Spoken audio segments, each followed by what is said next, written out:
Anthropology is the study of what makes us human, and humanity is complicated. Anthropologists seek to understand what makes us human by examining the different aspects that contribute to that makeup.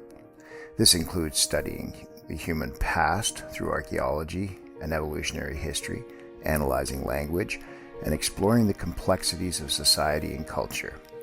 Travel and tourism, as a significant component of what makes us human, has increasingly become a subject of anthropological research. Issues discussed by tourism leaders today are also being examined at the academic level. Prevalent topics include the authenticity of the tourist experience, the tourist gaze, how travel transforms the traveler, and the cultural impact of tourism on destinations.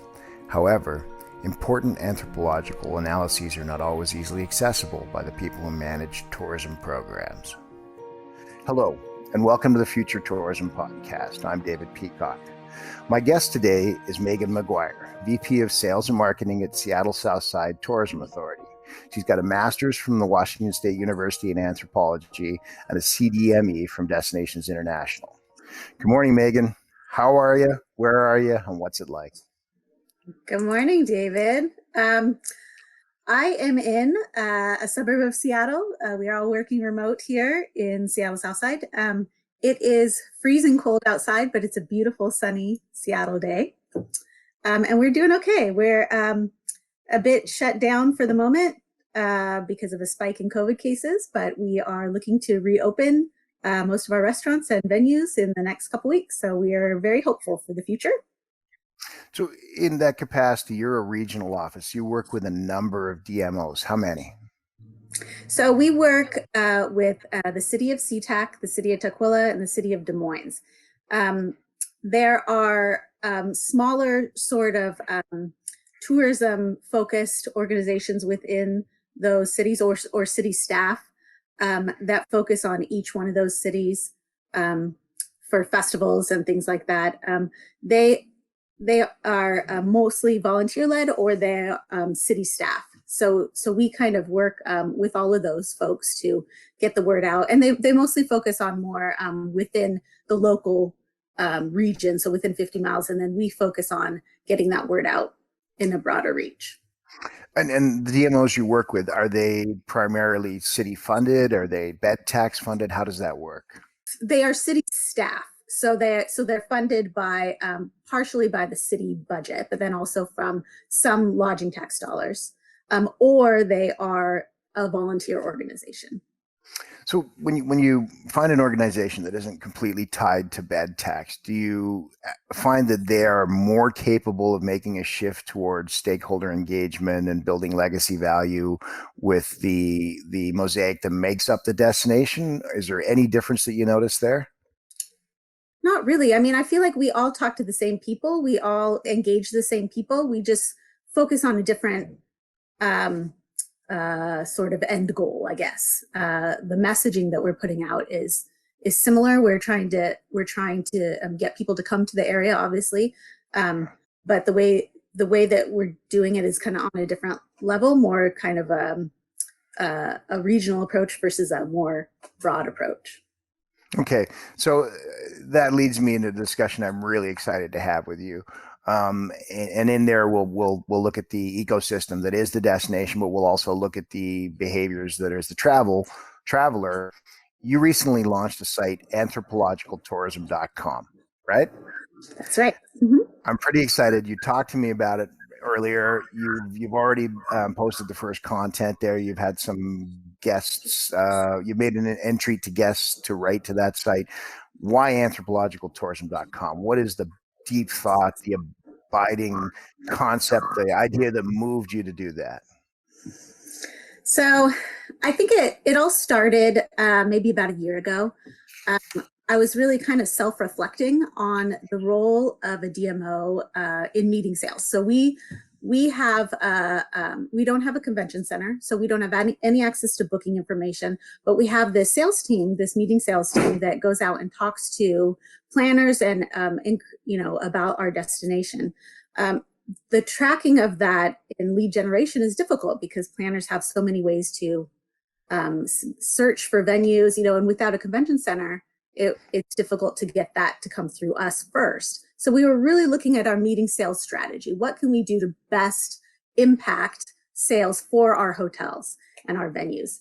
And with that, it came to where we decided we were going to look more towards a very strategic content development and marketing strategy for these meeting planners. And so I was thinking about the role of these business development managers in that. And what they really were doing is they were being quasi-cultural anthropologists. So these business development managers were going out to the planners, really engaging with them, finding out what they needed to be successful. They were learning their, taboos, learning their language, learning the way to speak to them and what they're interested in. And with planners, there are so many what you can call subcultures, right? So there's like military reunion planners, and there's corporate planners, and family reunion planners, and even like tour operators, and every single one of them speaks a different language, has different sort of ways that the things that they're interested in, things that they need. So they're all so different. So these business development managers were really identifying what those differences were, and that was informing our strategy. So that kind of made me start to think about how the relationship is between anthropology and tourism. I think a lot of the people that get into tourism because they're fascinated by people. And that's what anthropologists do. They're fascinated by people. They really want to get in and learn the nuances of different culture groups. So then I started looking into it, and there's actually a sub discipline of anthropology called the anthropology of tourism. And I don't know how many tourism professionals know that, but they've done this research. And there's anthropologists out there that do this.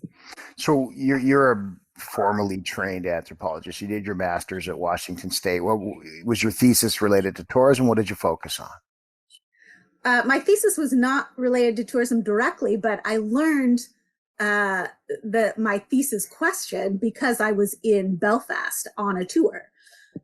So my thesis was on in Belfast, in Northern Ireland. There's has been political unrest for a number of years, but the people of Belfast are so they're so nice, and so when you go to this city and you expect this, violence or sort of tension, but really the city is, it's one of the nicest cities I've ever been to, and the people there have learned to cope with this, and the way they've learned to cope with the political unrest is through what anthropologists call telling. So they can tell when they meet a stranger, they can tell within a few moments what identity group they belong to. So in Northern Ireland, it's the Catholics and the Protestants, but it's not really about religion. It's a self-identified ethnic group, the Catholics and the Protestants. And so they can tell, but when they meet a stranger, what group they self-identify with. And that's through a number of different things: the words that they say, the clothes that they wear. There's a number of different stereotypes, like for example, the way I look with my dark hair and my light skin, I would be thought of as a Catholic. A number of different things like that. But it's kind of just a way that they have learned to cope so that they can get along better in daily life through this sort of telling behavior. Okay, so you're setting the stage for your master's. You're in Ireland. You complete that master's. You move into tourism. You work for a decade in tourism. In the back of your head is always this tool. You've got an anthropologist lens on things, and you're thinking about anthropology. But as you start to deconstruct what it is your meeting planners are doing and how they're seeing the world, in the back of your head, it's always there. And then you say you encounter the idea of this whole segment called tourism anthropologists. Was it surprising to you? It was. I started getting really fascinated with this intersection between tourism and anthropology. And I started looking it up, and all these research papers started coming up, all this data from anthropologists. And at the academic level, there's often a wall to some of this research. So this research lives in journals that you have to pay a membership to belong to, or you have to buy a research book, which, they're like $200 for some of these books. And so I thought that this is really great information that I think tourism leaders should have. It's information that can help support what their problems are, their current problems are that they're dealing with. This research has been done in multiple destinations that they can use then to apply to their own destination. Go ahead. When you look in that, though, you pick up messages from the extant work in anthropological tourism that inform stuff you're interested in. And I want to go to the core of those messages because they have to do with authenticity, sense of place, and sharing. So when you start looking yourself at anthropological tourism as a discipline, you start looking at its application in Seattle, what are the core messages that come through to you? Through the anthropology, the anthropological research? Yeah, you find this discipline, you recognize it's an extension of your own training, and then you start to see things. And where I'm going with this is you're particularly interested in engagement. You're particularly interested in how we manage destinations. What does the research tell you that leads you down that path, or what does it tell you that informs you? Well, I think that a lot, the study of tourism and anthropology has sort of evolved over the years. It's from what I've been reading, it's been over just maybe the past 50 years. And at the very beginning, the anthropologists were looking really very critically at tourism, how it can affect the destination and the people and the native people, and the kind of create tourist traps, that's not authentic.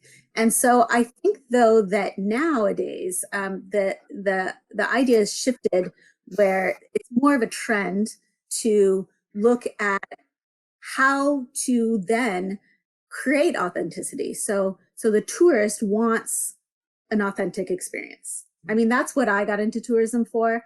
I want to be an anthropologist. Whenever I go somewhere, I want to study the culture and learn and experience it like they do, like the people that live there. And I think that's popular with tourists. So anthropologists have started over the past 20 or so years doing research like that, where it's talking about the authenticity of tourism. And I think that the conclusions vary depending on the location. The different writings have different messages, but what anthropologists can contribute to this is that sort of providing the case studies and those examples of different destinations, and how you can then pull out what's beneficial from each one of those studies to our destination. So I love that, and where I want to sort of take this conversation. So just give you a couple examples. Eric Reguli is the bureau chief for the Globe and Mail out of Rome, and he talks about the magnificent transformation of Ponte Verde from a gasoline alley kind of car city to a really livable destination with a 15-minute sort of livability circle for everything you need. Riikka Laduseno from Finland talks about when she began to really drill into engaging locals and stakeholders and creating authentic content. And in both those cases, it starts with a bold move, but it starts with engaging the people in the destination. And we're seeing that happen around us in theory as people write about this stuff. I don't think we're seeing it happen nearly as quickly in practice. As DMOs, I've written before, and I'll stand by this, we're ill-equipped to actually take on stakeholder engagement, to actually work with people at a granular level, and we have to get better at that. And I'm going to say, by extension, that I believe that that's part of your thinking, because when I read your article that you wrote following the SCIF-C conference in 2020, one of your favorite quotes was from Dan Hollowak, a friend of mine. And Dan, in his keynote, said to do as we rebuild and as we come back out of this crisis, he said, quote, if all we do is bring back travel, shame on us. What did that mean to you? Well, I mean, I think of this as an opportunity to really start doing those kind of things, to come back from this with, I think that when you're in a situation like this, it's so traumatic to the industry and to us personally. It's really when you can kind of sit back and be like, is this what we want in tourism? Do we want this kind of travel? Is this what the people that we support, our community, is that what they want?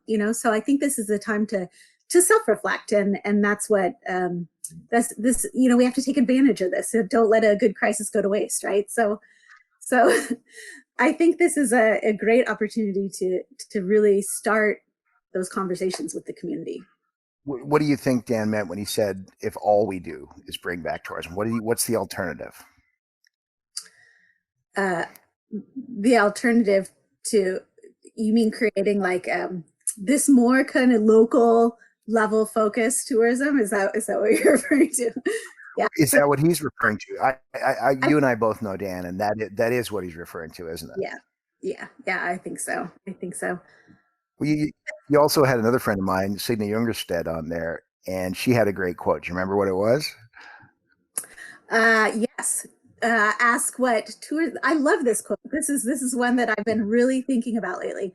Ask what tourism can do for you, not what you could do for tourism, or something along those lines.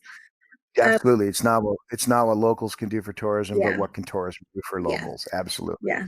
I love that. And, ever since I heard that, it's been going around in my head, because there's a lot of things that we as marketers of the destination, that we ask of the people that we represent. So we feel like, I feel that I am in a service organization. I feel like my job is to service the hospitality community and our community, to bring business to the area. But I don't know if that is something that that somebody in our community really sees of us. We I'm gonna stick a pin in that one and say you're being so polite, saying you don't know if that's what our residents and stakeholders see of us. We actually know that they don't see that, and Jack Johnson has made some really forceful statements to that. And I know you're a Jack Johnson fan. I can tell by the 4 letters after your name, CDME. Jack said, and as little as 3 months ago, destination organizations change quickly, change significantly, or face irrelevance. So we do know that at a local level, we are only beginning to tap into the alignment that's there. We can point around the world to great examples. Elke Den's work in Brussels has been amazing in terms of working at a granular level with stakeholders. But I agree with you completely. I think you politely say you don't know how well we're perceived. I'm impolitely saying we're not perceived as well as we think. And I think the first step to that is talking to people. I'm amazed at how difficult it is. And you've said this before. I'm amazed at how difficult it is for people to talk to other people. Just ask the question. We were trying to figure out what our hotels need in the way of support. So we go out and talk to each one of them individually. We don't do a survey, because surveys are great, they're useful in some sense, but you don't get those nuances, you don't get that relationship, you don't, they answer sometimes the way that they think you want them to answer. So just talking to people one-on-one, it can open so many doors and open so many eyes to different situations. So if you use your discipline, your trained discipline of anthropology to inform a model for engagement, what kind of things pop into your head? Well, I would say that talking one-on-one. I mean, if you can set up, and I know that when people do sort of strategic plans and things like that, they go out and they talk to people. They maybe take a group of 10 people or so, and they discuss. But I really have a strong belief that you need to talk one-on-one with people. So if that means that you have to go out and sit with 200 people, that's what you do, because people don't tell you, so one of the main things about anthropology, so cultural anthropologists, they they do ethnographic work. So they go to different cultures and they learn about the people in that, within that culture. The first thing that they do, the number one most important thing that they do, is they build trust. Nobody's going to Right. you if you don't build trust. That's the number one thing that you do. And they can't, and they Meagan, I just got to stop and put parenthesis around that. I think that is one of the most compelling things I've heard in a long time. You have said so simply what I think I've been saying in a really complicated way, and a lot of us have been saying, which is, if you want to work with your stakeholders in your destination, you must build trust. You must build trust. I think it's worth its weight in gold. Yeah, and I think that the people don't know how to build trust. I think that's the thing. And what I'm suggesting is that you build trust by meeting one-on-one with people and talking to them on a personal level, on an intimate level, and be a real person to them. And that's how you build trust. Have you been able to put that in practice in Seattle Southside? We have. So it's been focused on our business community to start. But we have put initiatives to meet one-on-one with partners on a regular level, have that sort of relationship building, ask those questions that need to be asked. And we've learned a lot from it. So one of the things I keep coming back to in my thinking is this: there is no question that engaging with stakeholders is something we desire. There's no question that through that we hope to become more aligned and enmeshed and share the values of our community. But I am stuck on a first year university Psych 101 term. Remember that term, approach avoidance conflict? You probably learned it right after Oedipus complex and right before blocking. So Right. there's this almost ubiquitous approach avoidance conflict. I've worked at the regional level too, and I think in some sense that gives us the luxury of not being right in the trench with the stakeholder. But the idea of engaging stakeholders is compelling. But the closer you get to it, the more frightening it gets, and the less clear or easy it becomes to execute than it did when it was in its concept form. I think we're suffering from an approach avoidance conflict around the idea of stakeholder engagement that tons of great DMOs with great leadership and great people just need a cue or a clue on where to start. Mm-hmm. How do you start that? How do you do it? I think you are absolutely right. And I don't have a suggestion for how to do that, because I feel like I don't have that problem.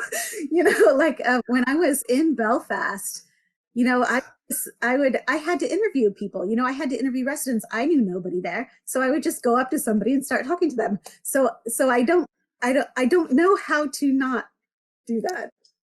So that's funny. Your Belfast example is great. We did talk about this though, because you said this, and we talked about this sort of in the Belfast or the Ireland example, in the Yugoslavia example.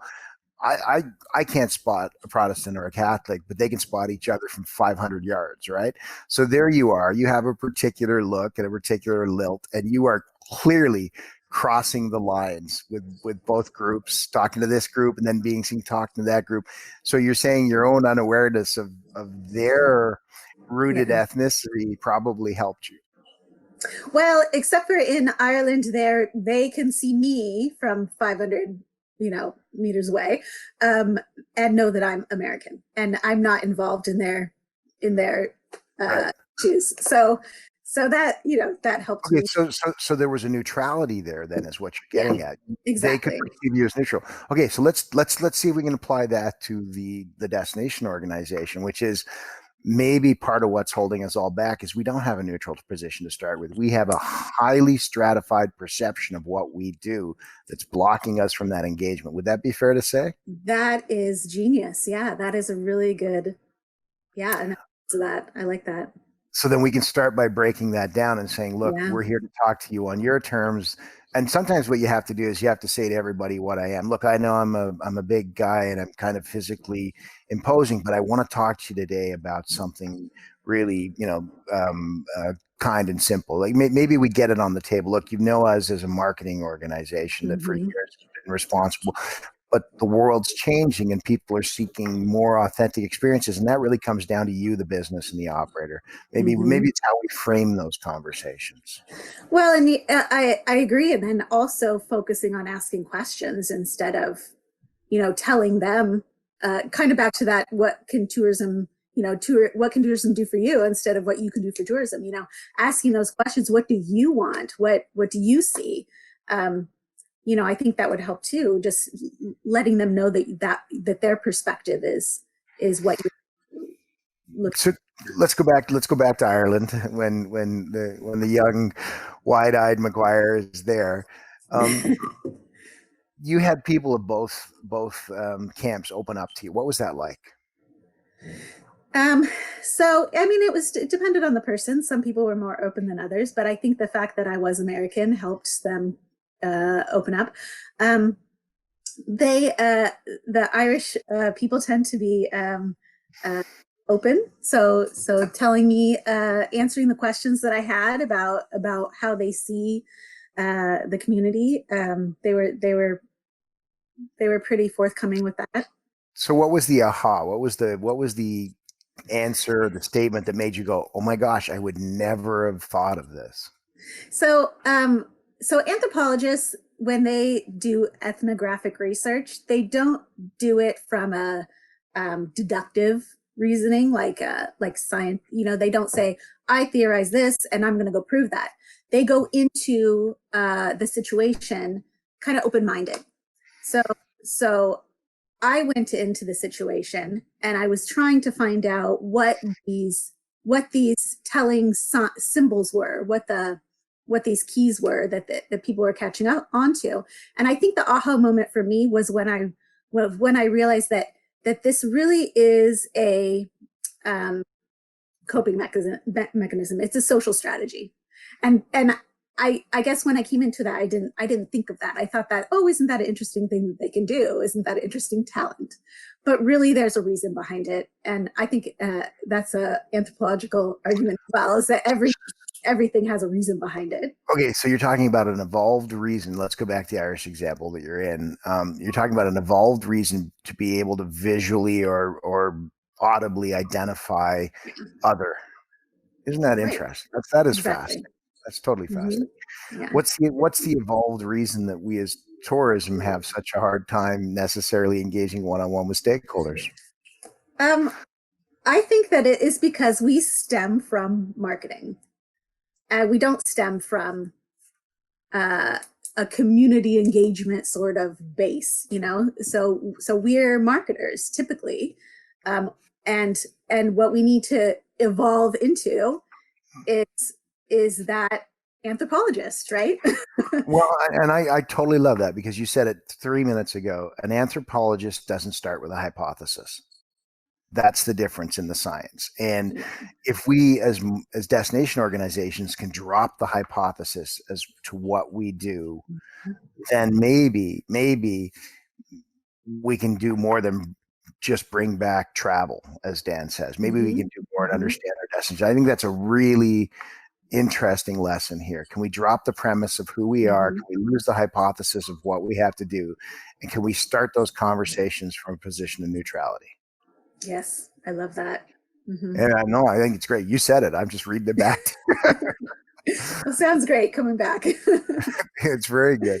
Do you want to talk a little bit about the site before we finish off here? I know you just launched it. You do want some contributions from the industry and from thinkers, academics, frontline people. Tell us about the site. So, like we were talking about initially, just the fact that all this great research and case studies exist out in the world, and I wanted some way to make them accessible to everybody. I also wanted to present to the academic community case studies within our industry of the things that we're doing and all of this kind of meets in the middle, and I think that there's a lot more collaboration that could happen between the academics and the people doing the work. So I have a number of articles lined up.